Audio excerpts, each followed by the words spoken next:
Hi friends, welcome to cooking with Rishmi. இன்றைக்கி நாம் பாரம்பரிய ஸ்வீட் வெண்ணெய் புட்டு எப்படி செய்கிறதுன்றதை பார்க்கலாம். இந்த ஸ்வீட் செய்ய மூணு பொருள் மட்டும் இருந்தால் போதுங்க. சுலபமாக 5 நிமிஷத்தில் இந்த ஸ்வீட் நம்ம செஞ்சிடலாம். நம்ம சாப்பாட்டுக்கு யூஸ் பண்ணுற புழுங்கலரிசி, வெல்லம், தேங்காய் இது 3 இருந்துச்சுன்னா ஈஸியாக இதை செஞ்சிடலாம். இப்போ இந்த ஸ்வீட் எப்படி செய்கிறதுன்றதை பார்த்துடலாம். நான் இந்த கிளாஸால் தாங்க ஒரு கிளாஸ் புழுங்கலரிசி எடுத்திருக்கேன். எங்கள் சாப்பாட்டு அரிசி, இட்லி அரிசி எது வேணாலும் எடுத்துக்கலாம். இதை வந்து 2லேருந்து 3 தண்ணி ஊற்றி நல்லா கழுவி ஒரு 3 மணி நேரம் ஊற வச்சிடலாங்க. நல்லா ஊறும் போது தான் நல்லா நைஸாக அரைக்க முடியும். அதனால் கண்டிப்பாக 3 மணி நேரம் நல்லா ஊற வச்சிடணும்.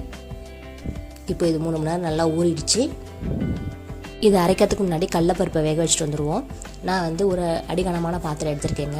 இதில் 1 டேபிள் ஸ்பூன் கடலப்பருப்பு எடுத்திருக்கேன். இதை நல்லா வந்து கழுவி ஒரு மணி நேரம் நல்லா ஊற வச்சுருக்கேன். இப்போ கழுவுன தண்ணியெலாம் வடிச்சிட்டு இதை நான் பாத்திரத்துக்கு மாற்றிக்கிறேன். நீங்கள் ஊற வைக்காமல் கூட செய்யலாம். ஊறி செஞ்சிங்கன்னா சீக்கிரமாக வெந்துடும். ஊற வைக்காமல் செஞ்சிங்கன்னா கொஞ்சம் லேட் ஆகும். அதான் டிஃப்ரென்ஸு. நான் இப்போ இதை 1 மணி நேரம் ஊற வச்சுருக்கேன். இப்போ கடலப்பருப்பை பாத்திரத்துக்கு மாற்றியாச்சு. இதை வந்து ஒரு 1/2 லிட்டர் தண்ணி ஊற்றிக்கோங்க. பெரிய டம்ளர்னால 2 டம்ளர் தண்ணி ஊற்றிருக்கேங்க. இப்போ நம்ம அடுப்பை ஆன் பண்ணிடலாம். இப்போ இதை மூடி போட்டு நல்லா கொதிக்க விட்டுட்டுருக்கலாம். இது நல்லா கொதிச்சுட்ருக்கட்டும். ஒரு 1/2 குக் வரட்டும். அது வரையும் கொதிக்கட்டும் நல்லா. இப்போ நான் மூடி போட்டு குக் பண்ண ஆரம்பிச்சிட்டேன். இப்போ இது அடுப்பில் வெந்துக்கிட்டு இருக்கட்டும். நம்ம வந்து அரிசி நைஸாக அரைச்சி எடுத்து வந்துடலாம். இப்போ இந்த அரிசியை வந்து மிக்ஸி ஜாருக்கு மாற்றிக்கிறேங்க.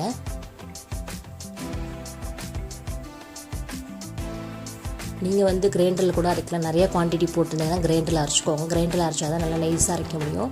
நான் கம்மியான குவான்டிட்டி போட்டிருக்கனால மிக்ஸி ஜார்லேயே அரைச்சிக்கிறேன். ஆனால் வந்து வெண்ணெய் புட்டுக்கு வந்து மாவு நல்லா நைஸாக இருக்கணுங்க. அந்தளவுக்கு அரைக்கணும். உங்களுக்கு எது கன்வீனியன்ட்டாக நீங்கள் அதே செலக்ட் பண்ணிக்கோங்க. இப்போ இதில் கொஞ்சம் தண்ணி விட்டு இதை நல்லா கம்ப்ளீட்டாக அரைச்சி எடுத்துக்கோங்க. தண்ணி எவ்வளோ வேணாலும் சேர்த்துக்கலாங்க. அதனால் ஒன்றும் பிரச்சனை இல்லை. மாவு நல்லா நைஸாக இருக்கணும். இப்போ நான் கம்ப்ளீட்டாக அரைச்சி எடுத்து வந்திருக்கேன் பாருங்கள். மாவு எந்தளவுக்கு நைஸாக அரைச்சி எடுத்து வந்திருக்கேங்க. இந்தளவுக்கு நைஸாக மாவு அரைச்சி எடுத்து வந்துருக்கணுங்க. இப்போ கடலப்பருப்பு நல்லா வெந்துருச்சு. 3/4 நல்லா வெந்துருச்சு.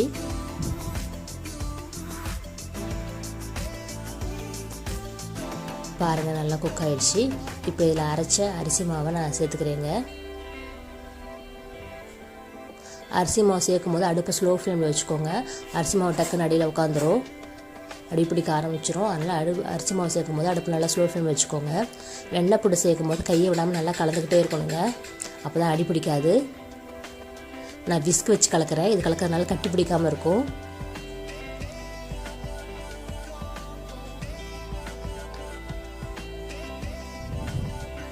இப்போ இதை கைவிடாமல் நல்லா கலந்துக்கிட்டே இருந்தீங்கன்னா ரொம்ப நேரம் ஆகாது. 10 நிமிஷத்துலேயே நம்மளுக்கு குக் ஆகிடும்.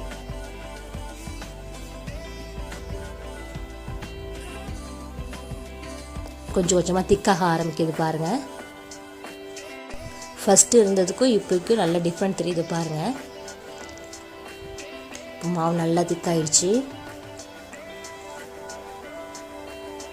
வெண்ணெய் புட்டு செய்யும் போது நீங்கள் கவனிக்க வேண்டியது ஒன்று தாங்க.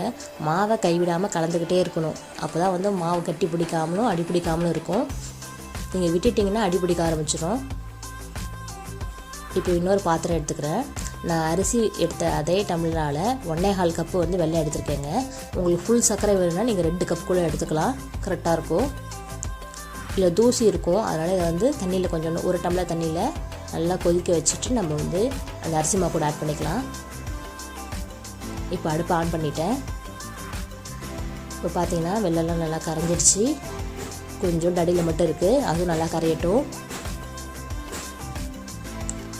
இந்த தண்ணி கொதிக்கணும்னு அவசியம் இல்லைங்க. வெல்லம் கரையிறதுக்காக தான் நம்ம அடுப்பு ஆன் பண்ணியிருக்கோம். வெல்லம்லாம் கம்ப்ளீட்டாக கரைஞ்சிடுச்சு பாருங்கள். இப்போ நம்ம அடுப்பு ஆஃப் பண்ணிடலாம்.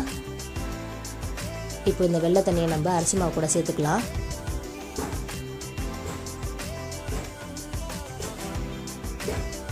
சேர்க்கறதுக்கு முன்னாடி அரிசி மாவு வெந்துருச்சா நம்ம செக் பண்ணிக்கலாங்க.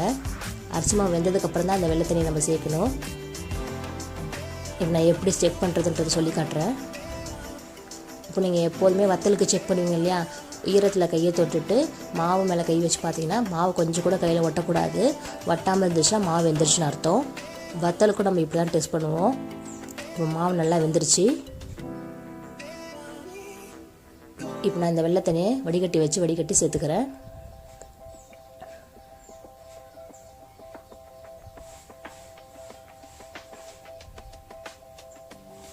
எவ்வளோ மண் இருக்குது பாருங்கள். வெள்ளத்தை எப்போதுமே வடிகட்டி சேர்க்குறது தாங்க சேஃபு. இப்போ இது எல்லாத்தையும் நல்லா கலந்து விட்டுடலாம்.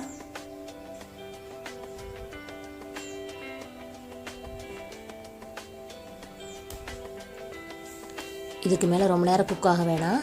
ஒரு கொதி வந்தோடனே நம்ம அடுப்பை ஆஃப் பண்ணிடலாம்.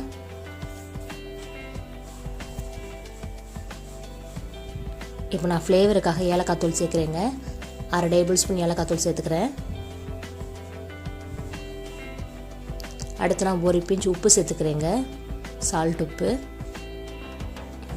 எல்லாத்தையும் சேர்த்து நல்லா கலந்துக்கலாம்.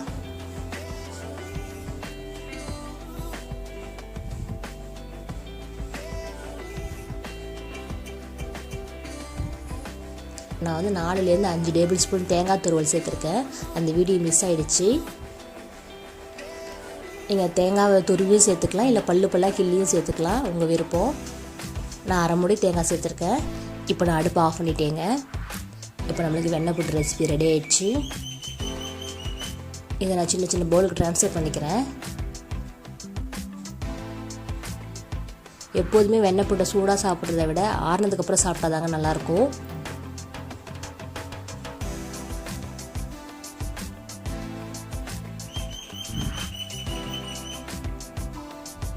இப்போ நான் எல்லாத்தையும் பவுலுக்கு ட்ரான்ஸ்ஃபர் பண்ணிக்கிட்டேன். பாருங்கள், இதை ஒரு 3 மணி நேரம் அப்படியே ஆற விட்டுடலாம். இப்போ 3 மணி நேரம் ஆறிடுச்சு, நல்லா ஆறிடுச்சு. இப்போ இதை சர்வ் பண்ணிக்கலாம். மேலே டெக்கரேஷனுக்காக தேங்காய் துருவல் வச்சுக்கிறேங்க. இந்த வீடியோ உங்களுக்கு பிடிக்கும்னு நினைக்கிறேன். இந்த வீடியோ உங்களுக்கு பிடிச்சிருந்தா லைக் பண்ணுங்கள், ஷேர் பண்ணுங்கள், கமெண்ட் பண்ணுங்கள் அண்ட் சப்ஸ்கிரைப் பண்ணுங்கள். மறக்காமல் பெல் ஐக்கானை கிளிக் பண்ணுங்கள். நன்றி, வணக்கம்.